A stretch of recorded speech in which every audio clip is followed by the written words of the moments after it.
3 वर्षापासून काय प्रॉब्लेम होतो तुम्हाला?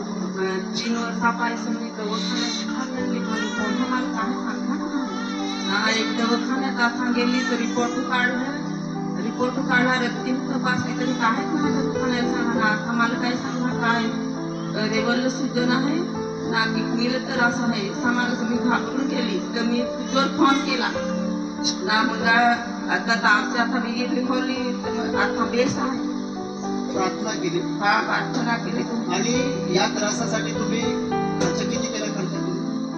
खर्चात हा केला मी दवाखान्यात फार म्हणली आणि 3 वर्षाचा हा प्रॉब्लेम तुमच्या पोटामध्ये त्रास होत होता, डोक्यामध्ये त्रास होत होता आणि डॉक्टरांनी तुम्हाला सांगितलं होतं की जी लिव्हर आहे त्याच्यावर सूजन आहे आणि किडनीमध्ये पण तुम्हाला प्रॉब्लेम आहे असं सांगितलं, बरोबर? मग नंतर काय झालं? देवाने तुम्हाला कशा प्रकारे बरं केलं? देवानेच मला बरं केलं. कशा प्रकारे बरं केलं? विश्वासाने.